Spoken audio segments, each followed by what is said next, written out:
Di sini kami kelompok 1 akan membahas tentang agensi signaling teori. Perkenalkan, nama saya Desi Rahma Anindita dengan NPM 2410190901. Saya Filia Fatiana dengan NPM 2410190864. Saya Amanda Nadia Aldeni, NPM 2410190916. Saya Nela Zabitri dengan NPM 2410190909. Saya Devi Yulia Mati dengan NPM 24101908. Saya Nadia Aldeni dengan NPM 24101908. Baik, materi yang pertama adalah teori keagenan. Teori keagenan atau agensi teori merupakan teori yang dikemukakan oleh Michael C. Jensen dan William H. McLean pada tahun 1976. Teori ini menjelaskan hubungan antara prinsipal pemegang saham sebagai pihak yang memberikan wewenang dan agen atau manajer sebagai pihak yang menerima wewenang untuk mengelola perusahaan. Pendelegasian wewenang tersebut bertujuan agar perusahaan dikelola secara profesional sehingga dapat memaksimalkan nilai perusahaan dan meningkatkan kesejahteraan pemegang saham. Dalam teori ini terdapat pemisahan antara pemegang saham atau prinsipal dan pengelola atau agen, memunculkan perbedaan kepentingan. Prinsipal atau pemegang saham dalam melakukan investasi memiliki respon tinggi agar memperoleh return yang tinggi. Sedangkan agen atau manajer dalam melakukan investasi yang rendah karena untuk mempertahankan posisinya. Adanya perbedaan kepentingan ini dapat menimbulkan konflik agensi. Konflik ini terjadi karena adanya asymmetric information atau kesenjangan informasi. Masalah utama teori keagenan. Kesenjangan informasi terjadi karena agen mempunyai lebih banyak informasi dibanding dengan prinsipal. Kesenjangan informasi harus menimbulkan dua permasalahan, yaitu yang pertama adalah moral hazard atau resiko moral, yaitu perilaku tidak etis atau penyimpangan tanggung jawab yang terjadi karena salah satu pihak dalam transaksi tidak menanggung sepenuhnya akibat dari tindakannya. Masalah ini muncul ketika agen tidak melaksanakan apa yang telah disepakati bersama sebelumnya dalam kontrak kerja. Yang kedua adalah adverse selection, kondisi di mana salah satu pihak dalam transaksi memiliki informasi asimetris atau lebih banyak atau lebih akurat dibanding pihak lainnya. Masalah ini muncul ketika prinsipal tidak dapat mengetahui apakah keputusan yang diambil agen sudah tepat atau terjadi kelalaian dalam melaksanakan tugas. Selanjutnya, 3 asumsi dasar sifat manusia. Yang pertama, pada umumnya manusia lebih mementingkan diri sendiri. Yang kedua, manusia memiliki daya pikir terbatas mengenai persepsi masa mendatang. Dan yang ketiga, manusia selalu menghindari resiko. Berdasarkan dari ketiga poin tersebut, manajer merupakan manusia dengan kemungkinan yang memiliki naluri untuk bertindak oportunistik atau mengutamakan kepentingan pribadi. Oleh karena itu, perlu adanya pengawasan sehingga pengawasan menimbulkan biaya agensi atau agency cost. Agency cost yang pertama, monitoring cost atau biaya pengamatan, yaitu biaya yang dikeluarkan oleh prinsipal untuk mengawasi dan memastikan agen bertindak sesuai dengan kepentingan perusahaan. Contohnya, meliputi biaya audit, penyusunan sistem kompensasi manajer, pengendalian anggaran, dan penerapan aturan operasional. Yang kedua, boarding cost atau biaya pengikatan. Biaya yang dikeluarkan oleh agen untuk meyakinkan prinsipal bahwa tindakan dan keputusan yang diambil telah sesuai dengan kepentingan perusahaan. Contohnya, meliputi penyusunan serta penyampaian laporan keuangan, laporan kinerja, dan bentuk pertanggungjawaban lainnya kepada prinsipal. Dan yang ketiga, rugi residual loss atau rugi residual, penurunan kesejahteraan prinsipal karena ketidakselarasan keputusan agen dan prinsipal. Selanjutnya, relevansi dalam akuntansi. Yang pertama, mengurangi asimetri informasi. Laporan keuangan meningkatkan transparansi sehingga pemilik modal memperoleh informasi yang lebih lengkap untuk menilai kinerja dan mengambil keputusan investasi. Yang kedua, memitigasi moral hazard. Akuntansi dan audit membantu mengawasi tindakan manajemen serta mengurangi resiko kecurangan atau manipulasi laporan keuangan. Dan yang ketiga, menjadi alat ukur kontrak kerja yang efektif. Informasi akuntansi seperti laba dan rasio keuangan digunakan sebagai dasar untuk menilai kinerja manajemen serta menentukan pemberian bonus atau evaluasi kerja. Selanjutnya adalah teori sinyal. Teori sinyal atau signaling theory pertama kali diperkenalkan oleh Michael Stans pada tahun 1973 dalam konteks pasar tenaga kerja. Kemudian dikembangkan dalam bidang akuntansi dan keuangan oleh Ross pada tahun 1977. Menurut Scott tahun 2020, teori ini menjelaskan bahwa manajemen menyampaikan informasi atau kebijakan perusahaan sebagai sinyal kepada pihak eksternal seperti investor dan kreditur. Tujuan utama penyampaian sinyal adalah untuk mengurangi asimetri informasi, yaitu kondisi ketika manajemen memiliki informasi yang lebih lengkap mengenai kondisi kinerja dan prospek perusahaan dibandingkan dengan pihak luar. Asimetri informasi dapat menyebabkan investor kesulitan membedakan perusahaan mana yang berkinerja baik dan yang berkinerja buruk. Akibatnya, perusahaan yang memiliki kinerja baik berpotensi nilai lebih rendah dari nilai sebenarnya atau under value. Oleh karena itu, perusahaan perlu memberikan sinyal yang mampu mencerminkan kualitas dan prospek usahanya agar pasar dapat memberikan penilaian yang lebih akurat. Selanjutnya adalah karakteristik utama sinyal. Yang pertama adalah kredibilitas tinggi, yaitu informasi yang disampaikan harus berbasis fakta, dapat dipertanggungjawabkan dan bukan sekedar pernyataan sepihak. Selanjutnya adalah costly to replicate atau sinyal yang kuat harus membutuhkan komitmen biaya atau risiko ekonomi yang tinggi. Karakteristik mahal ini yang membuat perusahaan berkinerja rendah tidak akan mampu atau tidak akan berani meniru sinyal tersebut. Selanjutnya adalah menciptakan separating equilibrium. Melalui sinyal yang bermutu dan sulit ditiru ini, pasar akhirnya dapat melakukan penyaringan secara alami. Pasar akan terpisah secara jelas antara perusahaan yang benar-benar memiliki kualitas unggul dengan perusahaan yang berkualitas rendah. Menurut Watts and Zimmerman, pemilihan kebijakan akuntansi dipengaruhi oleh kepentingan ekonomi manajer. Teori akuntansi positif menjelaskan jika hipotesis utama yang mendasari perilaku tersebut. Yang pertama adalah bonus dan hipotesis. Manajer yang bonusnya berbasis kinerja cenderung memilih metode akuntansi yang menaikkan laba dari kebijakan agar target bonusnya tercapai. Yang kedua, debt atau equity hypothesis. Perusahaan dengan utang tinggi cenderung memilih kebijakan yang menaikkan laba atau memperkuat posisi keuangan demi menghindari pelanggaran kontrak utang atau debt covenant dan meyakinkan kreditur. Yang ketiga, political cost hypothesis. Perusahaan besar dengan laba tinggi cenderung memilih metode yang menurunkan laba yang dilaporkan untuk menghindari tekanan politik seperti kenaikan pajak atau regulasi ketat.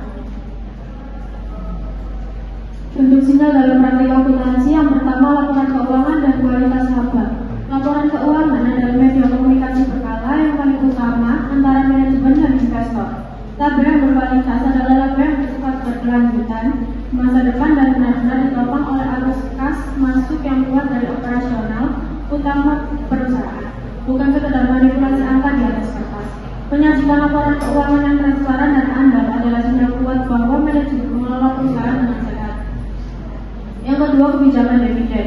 Keputusan manajemen untuk membagikan dividen secara stabil atau meningkat secara berkala merupakan salah satu sinyal positif yang paling terpercaya di mata investor. Perusahaan yang mengalami kesulitan keuangan tidak akan mampu meniru tindakan ini. Oleh karena itu, komitmen membagikan dividen tunai adalah bukti nyata bahwa perusahaan memiliki likuiditas yang aman dan prospek masa depan yang cerah. Yang ketiga, pengungkapan sukarela. Pengungkapan sukarela adalah tindakan manajemen untuk menyajikan informasi relevan di luar batasan minimum yang diwajibkan oleh regulator. Contohnya, meliputi laporan berkelanjutan, rencana riset dan pengembangan produk, serta proyeksi bisnis jangka panjang. Langkah ini secara efektif mengurangi kecemasan pihak luar, memperkecil asimetri informasi, dan secara otomatis mendongkrak tingkat kepercayaan investor terhadap manajemen. Yang keempat, pemilihan auditor berreputasi. Penggunaan jasa kantor akuntan publik atau KAP yang memiliki reputasi global, khususnya kelompok Big Four, merupakan bentuk sinyal strategis mengenai komitmen kepatuhan perusahaan. Meskipun biaya audit yang dikeluarkan jauh lebih mahal, keberadaan auditor bereputasi tinggi memberikan jaminan bahwa laporan keuangan telah diperiksa melalui standar audit yang sangat ketat dan independen.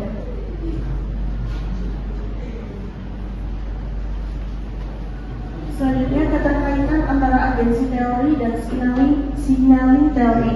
Agensi teori dan signaling teori memiliki keterkaitan erat karena keduanya sama-sama berakar dari masalah asimetri informasi antara manajemen sebagai agen dan pemegang saham sebagai prinsipal.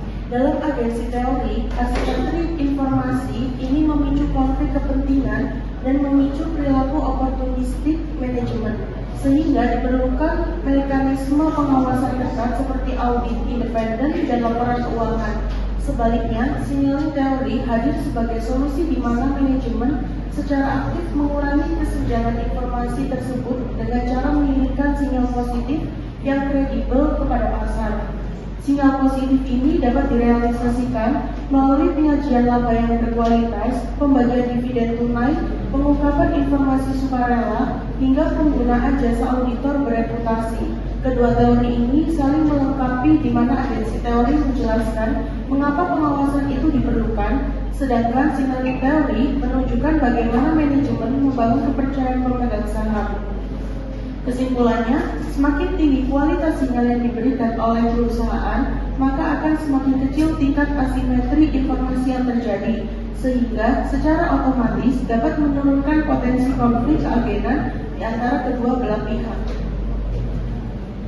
Selanjutnya adalah contoh kasus agensi teori, yaitu kasus manipulasi laporan keuangan PT Garuda Indonesia Bersero TPK tahun 2013. Garuda Indonesia mengakui pendapatan sebesar $239 juta dari kontrak kerjasama dengan PT Manhattan Aero Teknologi yang pembayarannya belum diterima atau masih berupa piutang. Perusahaan yang seharusnya merugi justru mencatatkan laba bersih sebesar $800.000 di dalam laporan keuangan. Terjadi ketidaksepakatan antara direksi dan komisaris, di mana dua komisaris ini menolak menandatangani laporan tersebut karena adanya ketidaksesuaian penyajian. Pengakuan pendapatan tersebut melanggar standar akuntansi karena transaksi ini belum memenuhi kriteria pengakuan pendapatan yang sah. Lalu ada cara mengatasinya. Yang pertama ada audit internal yang independen, yaitu memastikan fungsi audit internal ini bekerja tanpa tekanan dari direksi. Auditor harus memiliki kewenangan untuk memverifikasi keabsahan setiap transaksi material sebelum diakui dalam laporan keuangan. Yang kedua ada penguatan peran komisaris dan komite audit. Komisaris tidak boleh hanya menjadi formalitas, namun mereka harus secara aktif meninjau kebijakan akuntansi, terutama pada transaksi yang kompleks atau tidak lazim, agar bisa mendeteksi ketidaksesuaian sedini mungkin. Lalu ada sistem whistleblowing, yaitu menyediakan saluran pelaporan rahasia bagi karyawan atau pihak internal yang mengetahui adanya manipulasi atau tekanan untuk melakukan praktik akuntansi yang tidak etis. Selanjutnya ada contoh kasus signaling teori. Perusahaan baru melakukan IPO dan peran berinvestasi kelas atas. Saat perusahaan memutuskan untuk melakukan initial profit offering atau IPO atau penawaran saham perdana kepada publik, perusahaan seringkali menunjukkan bank investasi kelas atas sebagai pinjaman emisi. Bank investasi tersebut memiliki reputasi yang baik, pengalaman yang luas, serta jaringan investor yang kuat sehingga dapat meningkatkan kepercayaan pasar terhadap perusahaan yang akan go public. Fenomena yang sering terjadi pada IPO adalah underpricing, yaitu kondisi ketika harga saham di pasar sekejar pada hari pertama perdagangan lebih tinggi dibandingkan harga penawaran perdana. Underpricing sering dikaitkan dengan upaya perusahaan dan penjamin emisi untuk menarik minat investor, serta memastikan seluruh saham yang ditawarkan dapat diserap oleh pasar. Untuk cara mengatasinya, yang pertama, reputasi penjamin emisi. Menunjuk bank investasi kelas atas yang berfungsi sebagai sertifikasi kualitas. Investor percaya bahwa bank tersebut hanya akan membawa perusahaan yang sehat ke pasar, sehingga sinyal ini meningkatkan kepercayaan publik secara instan. Yang kedua, ada strategi penetapan harga. Keputusan harga mencerminkan keyakinan manajemen terhadap prospek perusahaan. Fenomena underpricing sering sengaja dilakukan sebagai sinyal positif untuk menarik minat pasar dan memastikan saham terserap optimal. Kesimpulan, agensi teori berfokus pada penyelesaian konflik kepentingan antara prinsipal dan agen akibat asimetri informasi melalui mekanisme pengawasan seperti audit dan insentif. Sedangkan sinyal teori berfokus pada pengurangan asimetri melalui pemberian sinyal kredibel seperti laporan keuangan berkualitas kepada pihak eksternal untuk membangun kepercayaan. Dalam praktiknya, agensi teori berfungsi sebagai unit pengendali untuk memastikan manajer tidak menyimpang dari mandat pemilik. Sementara sinyal teori berfungsi sebagai lampu sorot agar pasar dapat melihat kualitas asli perusahaan secara akurat. Dengan demikian, penguasaan dan penerapan keduanya saling melengkapi untuk mendorong transparansi, akuntabilitas, dan tata kelola yang baik demi kepercayaan investor dan keberlanjutan dengan ketidakpastian ekonomi. Apakah ada yang bertanya? Bagaimana perusahaan menentukan titik optimal atau trade-off di mana biaya agensi yang dikeluarkan tidak lebih besar daripada manfaat pengurangan risiko moral hazard yang didapatkan. Nama saya Cindy, yang NPM 932. Apakah semakin banyak sinyal positif yang diberikan manajemen seperti laba tinggi dan stabil dan penggunaan audit verifikasi otomatis menunjukkan bahwa konflik keadilan dalam usaha sudah rendah, atau justru sinyal tersebut bisa menjadi alternatif persepsi pasar tanpa perusahaan menyelesaikan masalah usaha? Saya Syakira Muni, NPM 834. Pertanyaannya, perusahaan seringkali memberikan sinyal positif melalui laporan keuangan yang baik. Namun pada kenyataannya masih dapat terjadi manipulasi seperti kasus Garuda Indonesia. Apakah dalam kondisi tersebut teori sinyal masih efektif untuk mengurangi asimetri informasi atau justru pengawasan dalam teori keadilan lebih berperan? NPM 12 Pertanyaannya, bagaimana perusahaan akan memberikan sinyal posisi kepada investor tanpa melakukan manipulasi laporan keuangan? Jadi 4101904. Jika Anda menjadi investor, sinyal apa yang paling Anda percaya sebelum membeli saham suatu perusahaan, laba, dividen, atau reputasi auditor? Jelaskan alasannya. Maka nama saya Nur Fadila dengan NPM 0927. Pertanyaannya, bagaimana perkembangan teknologi seperti AI dapat membantu mengurangi masalah asimetri informasi antara manajemen dan investor?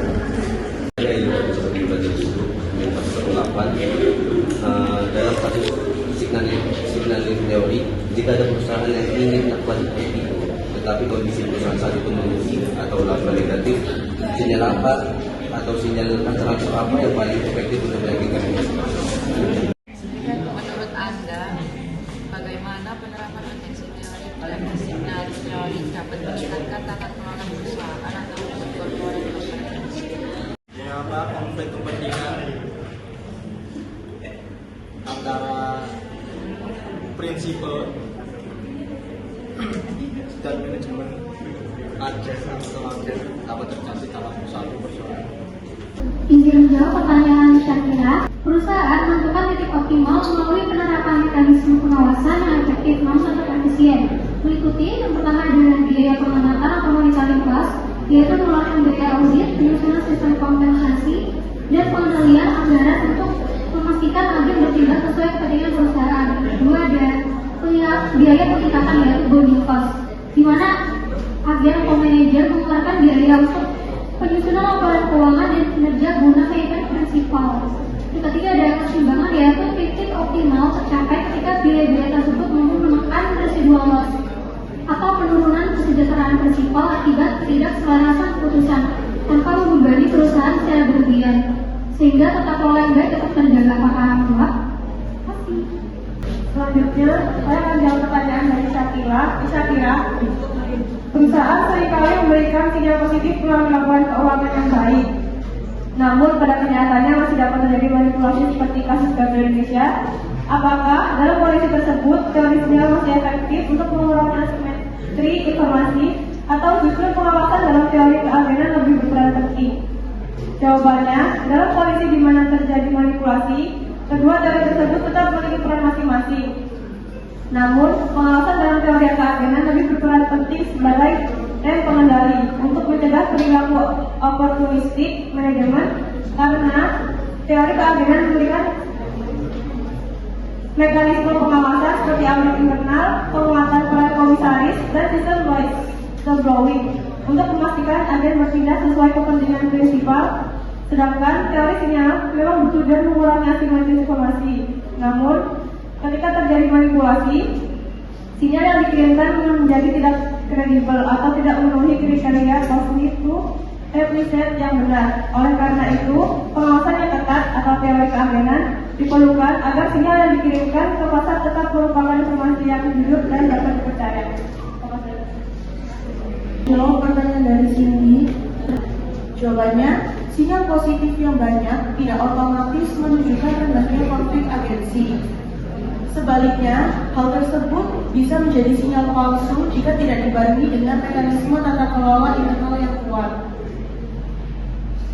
Investor yang cerdas tidak akan melihat sinyal secara terpisah. Mereka akan melakukan triangulasi seperti lihat sinyalnya, apakah laba dividen dan auditornya itu bagus, terus cek konsistensinya, apakah sinyalnya itu konsisten dengan arus kas nyata, dan cek mekanisme agensinya, bagaimana struktur kompensasi direksi, apakah ada transaksi hubungan istimewa yang mencurigakan.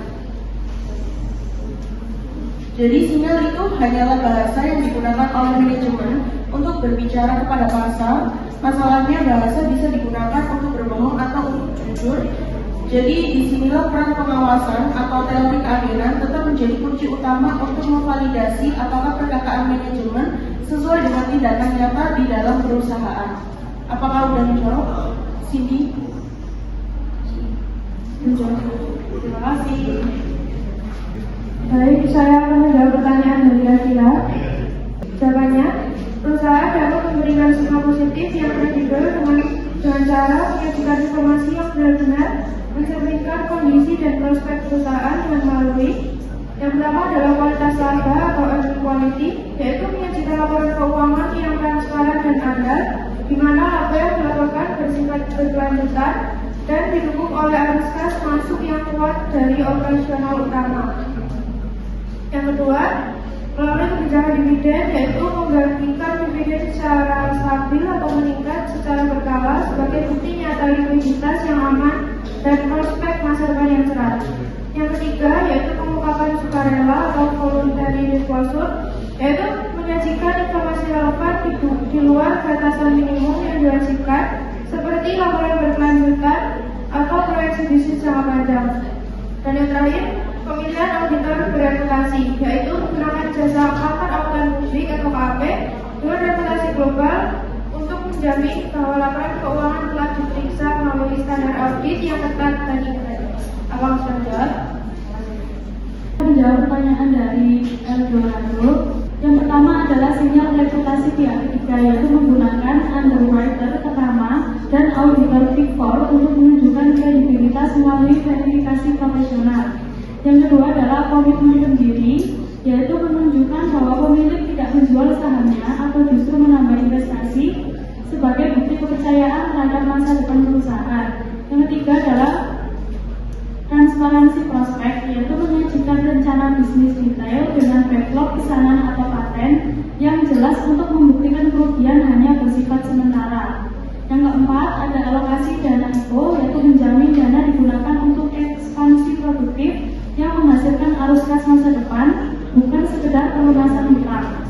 Sinyal-sinyal ini efektif karena sulit ditiru oleh perusahaan berkualitas rendah atau costly to replicate. Apakah sudah menjawab? Terima kasih. Sudah benar dari Alvina.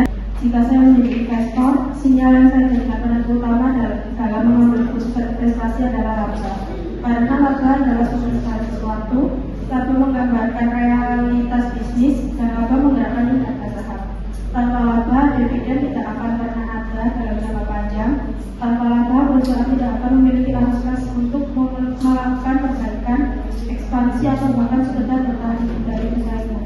Saya bisa menjawab. Izin menjawab pertanyaannya dari Nadia. Penerapan kedua teori tersebut saling melengkapi dan dalam menciptakan tata kelola perusahaan yang baik atau good corporate governance. Agensi teori membantu mengurangi konflik kepentingan antara pemegang saham dan manajemen melalui mekanisme pengawasan seperti dewan komisaris, komite audit independen, sistem pengendalian internal, serta pemberian insentif yang selaras dengan tujuan perusahaan. Hal tersebut membuat keputusan manajemen lebih akuntabel dan berorientasi pada kepentingan pemegang saham. Sedangkan signaling teori mendorong perusahaan untuk menyampaikan informasi yang transparan, akurat, dan tepat waktu kepada investor. Misalnya, melalui laporan keuangan, laporan keberlanjutan, dan pengungkapan strategi bisnis. Transparansi dapat mengurangi asimetri informasi dan meningkatkan kepercayaan investor. Jika kedua teori diterapkan secara bersamaan, perusahaan akan memiliki sistem pengawasan yang kuat sekaligus komunikasi yang transparan. Dampaknya adalah meningkatnya akuntabilitas, kepercayaan investor, kualitas pengambilan keputusan, serta reputasi perusahaan, sehingga tata kelola perusahaan menjadi lebih efektif dan berkelanjutan. Apakah terjawab? Terima kasih. Izin menjawab pertanyaan dari Fadila. Perkembangan AI ini dapat secara signifikan mengurangi asimetri informasi antara manajemen dan investor melalui beberapa cara. Yang pertama adalah analisis data yang lebih luas dan cepat. AI sendiri ini mampu memproses data tidak terstruktur dalam jumlah besar, seperti sentimen media sosial, laporan berita, dan data industri untuk memberikan gambaran real time yang tidak terbatas pada laporan keuangan periodik. Yang kedua adalah deteksi dini manipulasi, fraud detection. Algoritma machine learning dapat mengidentifikasi anomali, pola mencurigakan, atau tidak konsistenan dalam laporan keuangan yang mungkin luput dari pengawasan manual, sehingga meningkatkan kualitas pengungkapan informasi. Lalu ada penyajian informasi yang lebih transparan. Penggunaan AI ini dalam sistem pelaporan otomatis dapat mengurangi bias manusia dalam penyusunan laporan, sehingga informasi yang diterima investor lebih objektif dan akurat. Lalu ada personalisasi data untuk investor. AI memungkinkan investor memperoleh informasi yang kompleks menjadi ringkasan yang lebih mudah dipahami, sehingga investor dapat membuat keputusan berdasarkan data yang setara dengan pihak manajemen. Dengan adanya alat bantu AI ini, investor memiliki kemampuan juga untuk memverifikasi sinyal yang diberikan oleh perusahaan yang secara langsung memperkecil celah asimetri informasi antara kedua belah pihak tersebut. Saya akan menjawab pertanyaan dari Mas Faiz. Jawabannya, konflik kepentingan antara pemilik atau prinsipal dan manajemen akuntan terjadi karena adanya perbedaan tujuan dan ketidakseimbangan akses informasi yang dikenal sebagai masalah keagenan. Penyebab utamanya yaitu perbedaan kepentingan. Pemilik bertujuan memaksimalkan kekayaan atau nilai perusahaan, sementara manajemen mungkin lebih mengejar kepentingan pribadi seperti bonus jangka pendek, kenaikan jabatan, atau kenyamanan fasilitas kantor. Yang kedua adalah asimetri informasi, yaitu manajemen sebagai pihak yang menjalankan operasional harian memiliki akses informasi yang lebih banyak dan detail dibandingkan pemilik. Informasi yang tidak setara ini memungkinkan manajemen untuk menyembunyikan kinerja buruk atau mengambil keputusan yang menguntungkan diri sendiri. Apakah sudah menjawab? Terima kasih atas perhatiannya. Wassalamualaikum warahmatullahi wabarakatuh.